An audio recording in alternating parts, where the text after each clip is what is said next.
Hello student, कक्षा 12th के विद्यार्थी।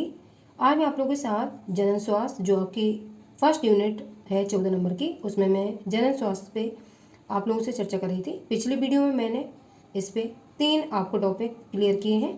आज मैं नया टॉपिक जो कि इम्पोर्टेंट है 2025 में जो पेपर होंगे बोर्ड के, उसके अनुसार परिवार नियोजन की विधियाँ। ये 12th और 10th दोनों कक्षाओं में आप लोगों का टॉपिक लगा हुआ है। आइए देखते हैं।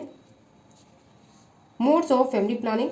परिवार में संतानों की संख्या को सीमित रखने के लिए भारत जैसे विकासशील देशों में परिवार नियोजन केंद्र बने हैं। इसके द्वारा लोगों को परिवार नियोजन की विधियों की आवश्यकता के प्रति जागरूक किया जा रहा है। संतानों की उत्पत्ति को विभिन्न विधियों द्वारा नियंत्रित करना संतति नियंत्रण कहलाता है। यहाँ से एक वेरी शॉर्ट क्वेश्चन आ चुका है, संतति नियंत्रण क्या है? तो संतानों की उत्पत्ति को विभिन्न विधियों द्वारा कंट्रोल करना संतति नियंत्रण कहलाता है। संतति मतलब संतान है और उनको कंट्रोल करना। जैसे मैंने पिछले लेक्चर में आपको बताया था, हम दो हमारे दो, ठीक है। इस तरीके से फैमिली को प्लान करके आगे परिवार को मेंटेन करके रखना। आगे देखेंगे, परिवार नियोजन हेतु दंपतियों द्वारा विभिन्न युक्तियों का उपयोग किया जाता है। युक्तियां या उपाय कह सकते हैं इसको, जिन्हें गर्भ निरोधक युक्तियां और इंग्लिश में कॉन्ट्रासेप्टिव मेथड्स कहते हैं। तो गर्भ निरोधक युक्तियां, इस पे भी एक प्रश्न आ चुका है। गर्भ निरोधक युक्तियां क्या है? तो हम हेडिंग डाल के परिवार नियोजन हेतु दंपति मतलब पति पत्नी का जोड़ा विभिन्न उपायों के द्वारा जो बच्चों का जन्म है उसको नियंत्रित करता है, विभिन्न उपायों को, ठीक है, यूज करके। तो उसको हम क्या कहते हैं? गर्भ निरोधक युक्तियां कहते हैं। आगे एक प्रश्न आपका शॉर्ट में पूछा जा चुका है, आदर्श गर्भ निरोधक युक्ति में कौन कौन से गुण होने चाहिए? तो ये भी आपका एक एसेंस शॉर्ट नोट है।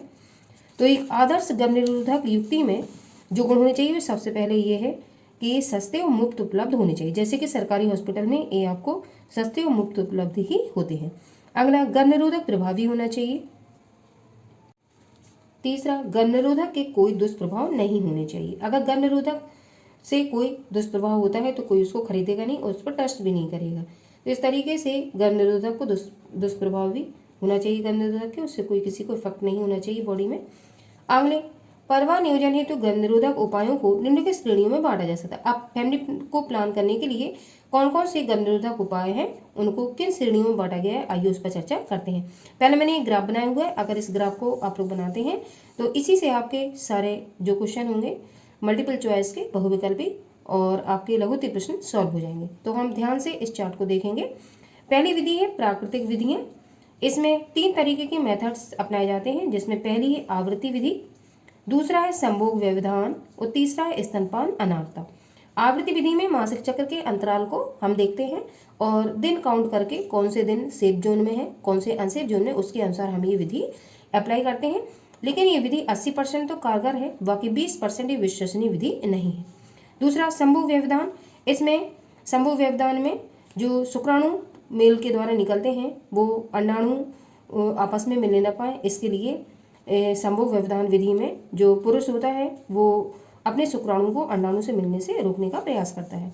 अगला है स्तनपान अनारता। इसमें महिलाएं जब बच्चों को जन्म देती हैं और 6 माह तक जब वो बच्चों को दूध पिलाती हैं तो उस टाइम में उनका मासिक चक्र नहीं चलता है और अंडाणु भी नहीं निकलते हैं। तो इस हिसाब से स्तनपान अनारता जो 6 महीने का टाइम पीरियड होता है डिलीवरी के बाद का, वो सेफ जोन में माना जाता है।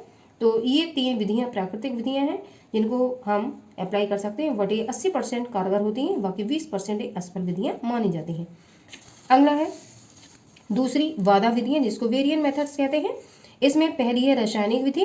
रासायनिक विधियों में हम क्रीम, जेली, फोम, गोलियां, पेस्ट का यूज करते हैं। यौन संबंध स्थापित करने से पहले दंपति इन क्रीम, जेली और फोम, गोलियों आदि पेस्ट का उपयोग करते हैं। यांत्रिक विधियां, यांत्रिक विधियों में जो मैकेनिकल मेथड्स हैं और फोर्स से ये यूज की जाती हैं, जैसे कि कोंडोम, योनि धानी, ये महिला का, ये पुरुष का है, तंतुपट, ग्रीवा टोपी, कॉपर्टी आदि, ये यांत्रिक विधियां हैं जिनको फोर्सफुली यूज किया जाता है। अगला अंतःगर्भाशयी यंत्र, ये इंपॉर्टेंट है, इस पे शॉर्ट नोट आता है। आइए देखते हैं अंतःगर्भाशयी यंत्र। इसका इंग्लिश में फुल फॉर्म आई से इंट्रा, यू से यूट्राइन और डी से डिवाइस, या फिर आप हिंदी में याद रखिए अंतःगर्भाशयी यंत्र, ये पूछा जाता है प्रश्न। अब अंतःगर्भाशयी यंत्र में जो स्त्रियां होती हैं वो गर्भाशय में इन प्रॉपर्टीज को लगवाकर गर्भ निरोधक को रोक सकती हैं। आगे देखते हैं, ये आईयूडी 3 तरीके की होती हैं। पहला औषधि रहित आईयूडी, जिसमें लिपिस लूप बनाकर, ठीक है, इस औषधि रहित आईयूडी का यूज किया जाता है। तावा मोचक आईयूडी, इसमें copper D, copper 7, multi load 375, in copper D का यूज किया जाता है। तीसरा है हार्मोन मोचक आईयूडी, इसमें CNG 20 कॉपर डी का यूज किया जाता है। इस तरीके से ये जो महिलाएं होती हैं अपने यूट्रस में इन यंत्रों को फंसवाकर, ठीक है, जो गर्भ होता है उसको धारण करने से रोक सकती हैं। ये विधियां विश्वसनीय विधियां हैं और उनका जो टाइम पीरियड निश्चित होता है उसके अनुसार ही इसको डॉक्टर्स अप्लाई करते हैं। और कॉपर टी ये तांबे के छल्ले के आकार की एक संरचना होती है जिसको गर्भाशय में बीच में फंसा दिया जाता है, इसलिए इनको हम अंतःगर्भाशय यंत्र के नाम से भी जानते हैं। मैं चित्र के माध्यम से इसको दिखाने का भी प्रयास करूंगी आप लोगों को। अगली तीसरी है हार्मोनल गर्भनिरोधन, इसमें मालाड़ी सहेली उत्तर प्रदेश लखनऊ में बनाई गई आपकी हार्मोनल गर्भनिरोधक गोली है जिसके द्वारा गर्भ धारण से महिलाएं अपने आप को रोक सकती हैं। हार्मोनल गर्भनिरोधन में हम गोलियों का सेवन करते हैं। ये गोलियां केवल महिलाओं के लिए होती है, पुरुष के लिए कोई भी गोली अभी तक नहीं बनी है। और सहेली हफ्ते में 1 बार खाई जाती है और उत्तर प्रदेश लखनऊ में ही बनाई गई, इसलिए इम्पोर्टेंट है। अगला है वंध्याकरण स्टलाइजेशन, इसमें 2 तरीके के ऑपरेशन होते हैं। ये परमानेंट सॉल्यूशन है जिसमें महिला नसबंदी, जिसको इंग्लिश में ट्यूबेक्टोमी कहेंगे, और पुरुष नसबंदी, इसमें इंग्लिश में इसको वासेक्टोमी कहेंगे। अब महिला नसबंदी ट्यूबेक्टोमी इस तरीके से भी लिखा हुआ आता है, ट्यूबेक्टोमी क्या है, और पुरुषों के ऑपरेशन को हम कहेंगे वासेक्टोमी, तो इस तरीके से लिखा हुआ आता है। महिला नसबंदी में महिलाओं की अंडवाहिनी को काटकर बांध दिया जाता है और पुरुष नसबंदी में पुरुष की शुक्रवाहिनी को काटकर बांध दिया जाता है। आइए देखते हैं। अब इससे पहले मैं आपको चित्र दिखाना चाहती हूँ कि चित्र किस तरीके से है।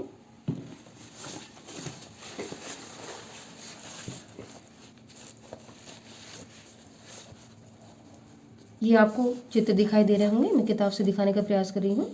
इसमें ये पहला नर कॉन्डोम है, ठीक है, जिसको नर कॉन्डोम को हम यांत्रिक विधियों में यूज करते हैं, पुरुष यूज करेंगे। ये महिला कॉन्डोम है, इसको स्त्री यूज करेगी। ये डायफ्राम है, ठीक है, इसको भी महिला यूज करती है। ग्रीवा टोपी है और ये वाल्ट है। ये गर्भनिरोधक, ये जो आपके इंट्रायूट्राइन डिवाइस है, ये गर्भाशय में स्थापित कर दिए जाते हैं जिससे गर्भ धारण होने की संभावना को रोका जा सकता है। ये आपकी शुक्राणु नाशक क्रीम है और ये तांबे के छल्ले के आकार की संरचना आपको दिखाई दे रही है। ये महिलाएं गर्भाशय में एक योग चिकित्सक डॉक्टर से ये फंसवा लेती हैं गर्भाशय में। इसको कॉपर टी कहते हैं। कॉपर टी कई तरीके की होती हैं। ये अंगला मल्टीलोड 375 है IUDs। ये मुखी गर्भ निरोधक गोलियां हैं जिसमें ये मालाड़ी सहेली कोई भी हो सकती है। इम्प्लांट ये भी महिलाएं यूज करेंगी और अंतरारोपण, इंजेक्शन, निक्षेपण, अब 3 माह के इंजेक्शन भी लगते हैं जिससे महिलाओं में 3 माह तक गर्भधारण की संभावना को रोका जा सकता है। तो इतने सारे प्रिकॉशन लेके या ये इंट्रायूट्राइन डिवाइस का यूज करके महिलाएं गर्भधारण को रोक सकती हैं। अब हम इन विधियों को डिटेल से देखेंगे क्योंकि इन पे क्वेश्चन पूछे जाते हैं और 2 नंबर के प्रश्न में हमें 25 वर्ड्स लिखने होते हैं और 3 नंबर के प्रश्न में हमें 35 वर्ड्स लिखने होते हैं। अब पहला देखेंगे प्राकृतिक विधियाँ। इतना इंपॉर्टेंट नहीं है प्राकृतिक विधियाँ, बट मैं आपको बता देती हूँ। नेचुरल मेथड, प्राकृतिक विधियों द्वारा अंडाणु व शुक्राणु को संपर्क में नहीं आने दिया जाता है। ये विधियाँ निम्न प्रकार है। पहली है आवृत्ति विधि, पीरियोडिक मेथड। इस विधि का प्रयोग स्त्री के मासिक चक्र के परिवर्तनों के समय के आधार पर किया जाता है। इसे आवृत्ति संयम या सुरक्षित काल कहते हैं। इस विधि द्वारा लगभग 80% निषेचन होने से रोका जा सकता है। ये विश्वसनीय विधि नहीं है। अगला स्तनपान अनार्तव। यह विधि इस तथ्य पर आधारित है कि प्रसव के उपरांत मतलब बाद में जब मां शिशु को स्तनपान कराती है तब लगभग 6 माह तक अंडोत्सर्ग तथा मासिक चक्र प्रारंभ नहीं होता है, फलस्वरूप निषेचन की संभावना नहीं के बराबर होती है। अगला दूसरा है बाधा विधियां। इस विधि में निषेचन की क्रिया को रोकने के लिए अंडाणु तथा शुक्राणु को पास आने से रोका जाता है। इसमें विभिन्न यांत्रिक और रासायनिक विधियों का उपयोग किया जाता है। रासायनिक विधियां, केमिकल मेथड्स। इस विधि में योनि में संभोग से पूर्व विभिन्न प्रकार की क्रीम, जेली, फोम, गोलियां, पेस्ट लगा दिया जाता है। इन्हें शुक्राणुनाशक पदार्थ भी कहते हैं। यौन संबंध स्थापित करने से पहले इन रासायनिक विधियों का यूज करते हैं जिसके कारण शुक्राणु, ठीक है, निष्क्रिय हो जाते हैं। अगला है यांत्रिक विधियां, मैकेनिकल मेथड्स। इन विधियों के द्वारा शुक्राणुओं को गर्भाशय या अंडवाहिनी में जाने से रोका जाता है। इनमें कॉन्डोम, योनिधानी, तंतुपट, ग्रीवा टोपी, कॉपर टी आदि का प्रयोग किया जाता है। मैंने अभी चित्र के माध्यम से आपको दिखाने का प्रयास किया है किस तरीके से आपकी जो यांत्रिक विधियों में तंतुपट होता है, योनिधानी होती है।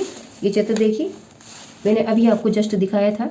ये आपका डायफ्राम, ग्रीवा टोपी, तंतुपट, ठीक है, और महिला नरकोंडा बॉल्ट। इस तरीके से ये चित्र में दिखाई दे रहा है। ये आपके इंट्रायूट्राइन डिवाइस है जिनको गर्भाशय के अंदर स्थापित किया जाता है, या यौन संबंध स्थापित करने के वक्त पुरुष कॉन्डोम का यूज करते हैं, महिलाएं इस तरीके कॉन्डोम का यूज कर सकती है। दोनों में से कोई एक ही यूज कर सकता है। और इन इंट्रायूट्राइन डिवाइस से अंडाणु और शुक्राणु को मिलने से रोका जाता है, जिससे जो गर्भधारण की संभावना हो वो ना के बराबर हो। आगे अब ये जो मैंने एग्जाम्पल आपको बताया ये आपको याद रखना है, क्योंकि ये प्रश्न यहाँ से बन सकते हैं। अगला यांत्रिक विधियाँ। इन विधियों के द्वारा शुक्राणुओं को गर्भाशय या अंडवाहिनी में जाने से रोका जाता है। इनमें कॉन्डोम, योनिधानी, तंतुपट, ग्रीवाटोपी, कॉपर्टी आदि का प्रयोग किया जाता है। अब दूसरा पार्ट इसका अंतःगर्भाशयी यंत्र, ये इंपॉर्टेंट है, शॉर्ट नोट यहाँ से पूछा जाता है कि जो आईयूडी है वो कितने प्रकार के होते हैं और आईयूडी का फुल फॉर्म क्या है। तो इंट्रायूट्राइन डिवाइस यह छोटा कुंडलनुमा यंत्र होता है, जैसे कि चित्र में मैंने अभी आपको बताया। इस तरीके से कुंडलनुमा ये छल्ला होता है जिसको हम आईयूडी कहते हैं। ये तावे का होता है, जो प्लास्टिक या तावे या स्टील का बना होता है। गर्भधारण को रोकने के लिए यह चिकित्सक द्वारा स्त्री की गर्भाशय गुहा में स्थापित कर दिया जाता है। इसको हम कॉपर्टी कहते हैं। वर्तमान में विभिन्न प्रकार की आईयूडीएस प्रचलित है। औषधि रहित आईयूडी, जिसमें लिपिस लूप लगवाकर अंडाणु शुक्राणु को मिलने से रोका जाता है। तावा मोचक IUD, copper T, copper 7, multiload 375 आदि। हार्मोन मोचक आईयूडी, CNG 20, ये आपको अलग अलग याद करने हैं। अगला हार्मोनल गर्भ निरोधन, जो गोलियां होती हैं वो हार्मोन एस्ट्रोजन प्रोजेस्टेरोन को रोकने का कार्य करती हैं। यह गर्भ निरोधन की अति सरल विधि है। इसमें स्त्री द्वारा गर्भ निरोधक गोलियां खाकर युग्मनज के निर्माण तथा गर्भधारण को रोका जाता है, जिसमें पहला है मालाडी, ये सबसे पुरानी है। सहेली उत्तर प्रदेश लखनऊ में बनाई गई, इसलिए इंपॉर्टेंट है और इसको हफ्ते में सिर्फ एक बार खाना होता है। अगला वंध्यकरण, स्टेलाइजेशन, यह एक परमानेंट सॉल्यूशन है। अगर एक बार पुरुष या महिला दोनों में से कोई एक ऑपरेशन करवा लेता है तो गर्भधारण की संभावना हमेशा के लिए खत्म हो जाती है। इस विधि में जनन वाहिनियों को किसी स्थान पर काटकर या बांधकर जंदों से निकलने वाले युग्मक के मार्ग को अवरुद्ध कर देते हैं। ये विधियां निम्नवत हैं। पहला महिला नसबंदी, जिसको हम इंग्लिश में कहेंगे ट्यूबेक्टोमी। हिंदी में मैंने लिख के आपको बता दी इस तरीके से प्रश्न आता है। यह विधि पूर्ण तथा स्थायी विधि है। इस विधि में स्त्रियों की अंडवाहिनी को काटकर बांध दिया जाता है, जिससे अंडाणु अंडवाहिनी में आगे नहीं बढ़ पाते हैं तथा निषेचन की क्रिया नहीं हो पाती। ये परमानेंट सॉल्यूशन है। पुरुष नसबंदी, इसको वाशेक्टोमी कहेंगे। महिलाओं की नसबंदी की तरह पुरुषों में शुक्रवाहिनी के ऑपरेशन से भी गर्भधारण की समस्या स्थायी रूप से दूर हो जाती है। इसमें पुरुष की शुक्रवाहिनी को काटकर बांध दिया जाता है। यह अत्यंत सरल ऑपरेशन है। पुरुष या महिला या पति पत्नी में से कोई एक इस ऑपरेशन को अगर करवा लेता है तो गर्भधारण की संभावना परमानेंट रुक जाती है। मैंने आपको पूरा लेक्चर समझाने का प्रयास किया है। इसके प्रश्न मैं इस वीडियो में इंक्लूड नहीं कर पाई क्योंकि वीडियो बहुत लंबा हो रहा था। अगले वीडियो में पहले मैं इस लेक्चर के क्वेश्चन लेके आऊँगी, इसके बाद मैं नया टॉपिक आप लोगों को पढ़ाऊँगी।